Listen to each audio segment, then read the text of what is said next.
First day. It rarely rains in dreams. We hit all-time lows in very high estates, but rain, no, it rarely does in dreams. They say if you throw the lay of golden blossoms far as you can, and they suspended mid-air, then fly back into your hand, you will return to this blue island under blue clouds rising from blue sea.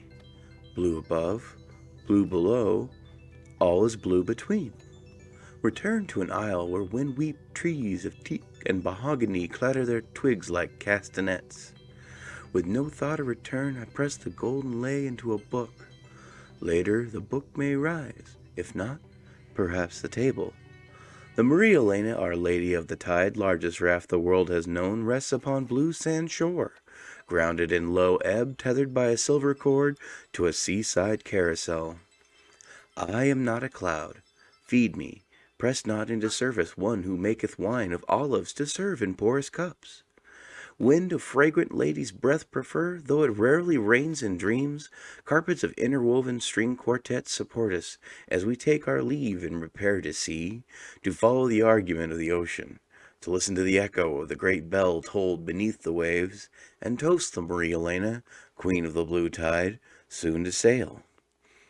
Toast the Marie Helena with a wink, a blink, a nod, a banquet of Bougainville and hand-me-down guitar. Empty that guitar of its splendid oily rainbow. Pluck it out with patience, the cleanest sort of ice. Stage the bon voyage with flagrant octarina, and lace the mask to your face with living worms.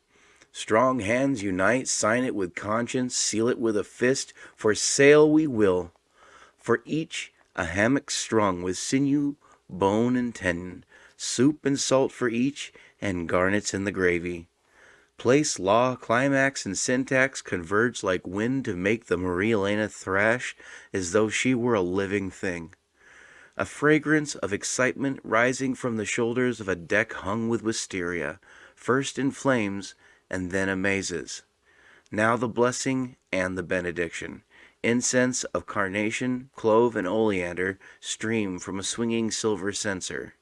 The eye of the tabernacle winks as the chalice rises bolt upright on the altar, shooting arrows of communion into infidel and faithful hearts alike. Accept the benediction of bent and bloody knee, skinned on gravel court, playing hangman in rotation. Shake a leg, blood lies still. Clay is the rover, there are rats in the scuppers. Voles vos codet avec them? The artist in the vein has flustered reason. The blood will not clot. Worse, it will not flow. From a seaside carousel a black-robed figure waves, a slow flick of the wrist, from a sleeve without a hand. Toast the Marie Helena, pilgrim. Bear your lacerations with resignation. They will be healed within the 7 days we sail. For a moment suspended, wedged between two ticks of time, caught between a sigh and inspiration, the Marie Helena hesitates, then, with a shudder, leaps into the cheering foam.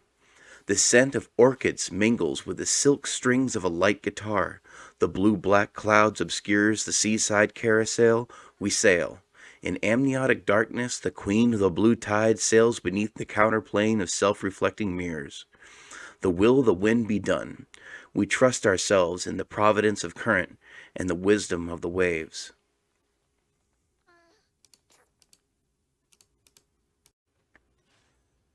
Second day. The dawn besides the lee. In morning aqua glimmer, a clear prophetic sea walk leads to afternoon. 1,000 different lines can populate a song and not disturb the sequence of its melody. Music hath no need of guardians. Her sweet guitars, harps, bells, and calipes defend her. Not the subject, but the cadence. Less the cadence, then the tone. Less subject, tone, or beat than angle of coincidence seeking satisfaction of seventh sense of symmetry. The Marie Helena glides upon a bright white ocean of her second day. Everyone aboard her is a stowaway. There are no tickets for the passage. Hanged in their lineaments, sinister spinnerets prowl the fore and aft deck in search of lost and jealousies. Thus do they paper their impossibility with regret, decline to elaborate, thin, wicked, and celibate. Thus they signify to me they remain in some sense chained and offer consistency. I'd not free them for the world. They will scrub the decks for secrets, discover blood drops and hastily crumpled notes of secret love. They will find small things of value which they will not return. God bless them.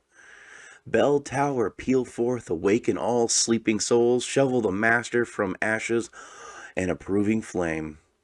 The more the eyelids lower, the more an internal visor opens on a vast mechanical vista. Words of emerald shine, a slow flowing sea with light, sighs, and laughter. What was it we feared when setting forth to sail upon this cheerful raft, upon this sweet and glossy sea? Relax. Fear is endless, but here, oh, here is time for music, for philosophy, for poetry, and even love. Here is time for recognition, reunion, and recompensance. We will sail unto whatever port the winds prepare. Ah, blessed second day, two smiling dolphins breast our wake. Lost from sight, our shore becomes the lost blue peaks of memory. Interlude. An almighty knock shatters the placid waves, the sea becomes a sky full of foaming flame. Veins of the waves bulge till they burst and turn the sea to blood. A raft has no fore or aft, the Marie Helena has no sail, hell's own violin and bacchanal upon the south deck wail. This is my creation, cries the thunder. I am pleased. Now mop it up. To be done. To be done. And then, under a swell, sat down forcibly, and lectured by a cloud. As I rolled to St. Hilaire, the cloud declared, I met a crippled king with 4 fleshless hounds, leashed by 7 chains. A queen he had on the right arm, and 3 queens on his left.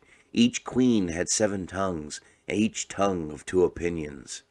He combed the 12 hairs of his beard with a currycomb of glass. 10 times had it on a time, but 4, alas, are broken. God above and Christ below, counting the kings and the queens, hounds, chains, and all things, and several other things, how come it rarely rains in dreams? It is because there is no need. There are dreams in which other dreams are mentioned, contiguous in symmetry, but in dreams it very rarely rains. Third day.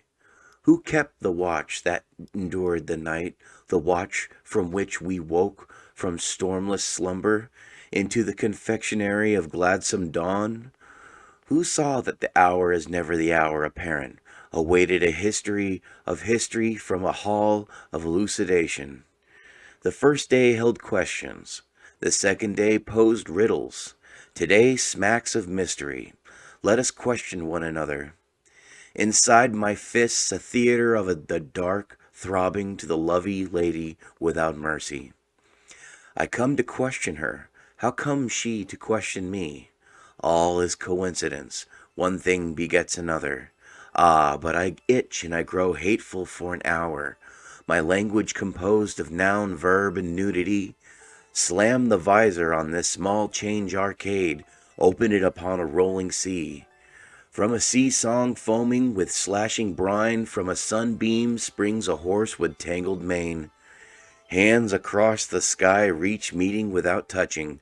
Feet beneath the sea stroll on carpets of an enemy. The sky spills from its dressing gown of cloud where 7-pointed starfish soar on silent wings. From a midday moon there hangs a ballerina, twirling slowly by her teeth. She is my witness. She gains the handrail, gently slides like butter, trailing down a sun-warmed deck, pat by pat. It is she who watched the storm kick out the jams, the ghost of her for whom this craft is named, Marie Helena. How come we to sea? Who bid us come? There is not a sailor in our midst, not one among us. There are sunsets, stars, and omens to be figured, winds that promise even greater fury. Without captain, crew, or lore, we are captives of the tide. It is better not to recognize this plight. It is better to wear seaweed socks than thrust a melon in your brother's ear. Tender-hearted ladies toss wildflowers from the lookout, out, out into the sunny flare of glaring trumpets. Before you cough, take your hat off. Diamonds? Diamonds were nothing. We used to swallow them. We shall be increased in spite of cadaverous laughter. It stands to reason we provide. Bless the sailors and the girls who bite them. These limits I defend. Why overstep them? They are where they are instead of sails for the Marie Helena. We will slime our horns with the balm of Gilead and clink skulls and drink deeply of one another's health. A raged teardrop in a timid fire, completely misconstrued and glad to be so. You know best, consorts of kings, how little comfort are forget-me-nots. Once, oh once, and then no more. Had I dreamt of rain, it would seem an unusual thing. Strike the visor on this day of mystery. Open it inside the realm of sleep. I fall until I feel I must explode with a spray of salt spreading ivory on the porthole. Fourth day. The fourth day dawns at midnight. What should have been the moon whirls like a scimitar swung round the turban of some blood-drenched Sarkon beheading stars. Questions on the first day, then riddles giving way to the mystery on the third. Today commences with apocalypse. A shrill high fiddle note presides, transposed in high ecstasy. Our fire-breathing eyes pour music back into the violin. Then saith God, call your son Gilop, meaning, ye are not my people, I will not be your God. You shall abide many days without a prince, a king, a sacrifice, an image, an ephod, or a teraphim. Let blood toucheth blood. Let the land mourn. Thou shalt be no priest to me. What? No teraphim? Supplication seems inadequate. It is too late for sacrifice. Perhaps some sort bribe is apropos. Tossing my wristwatch into the snapping sea, my timepiece is returned by an indignant wave rewound. The soft hand of one who is not, but almost, present begins to stir my hair with breezes. 3 more days of this. A soft wind whispers the poison will subside. The Marie Helena and her ocean will provide. A raft cannot ship water. The Marie Helena will not drown. It may float, be calm, or spin, but it will not sink.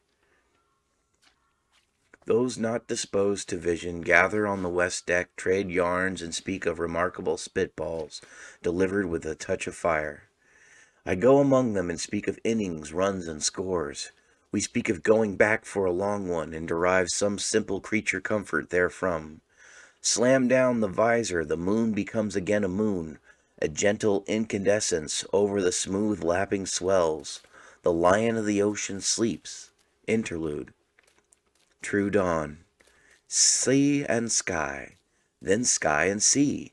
Fleck foam, wave, luminous blue rose. An island lies off stern, inviting. Ah, if we could only swing the Marie Helena. But no, we are engaged to ride the mighty raft where wind and wave command. Mark it on the map and wave farewell. The perfume of its trees ride on the breeze, which gently, firmly, sadly bars our entry. A very blue island beneath blue clouds, against blue sky, rising from blue sea. It is not a dream. Oh no, it is another thing. It is a sunlit vision seen through rain. Fifth day. The fifth day, thunder without rain.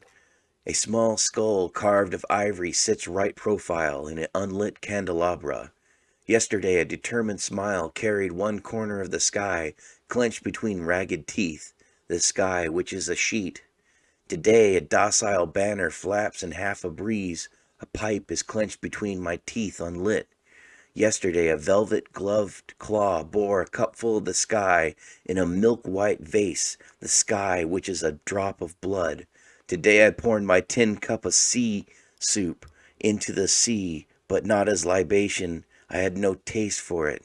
Yesterday a girl with lips of amber printed a yellow kiss upon the rounded ring of the sky which is my mouth. Today a lump of anthracite hangs in double dark sky, the sky below, the sky above, and in between, the sea.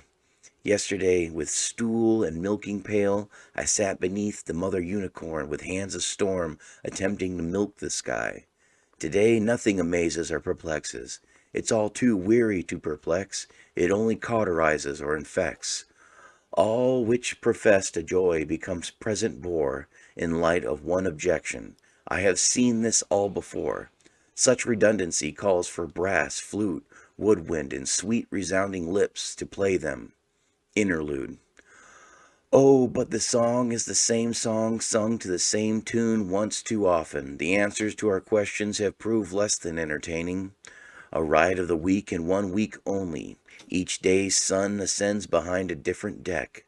Is this a circle that we sail? We are reduced to ritual. We have burned our graven images for fuel. We find no significance in numbers or the alphabet.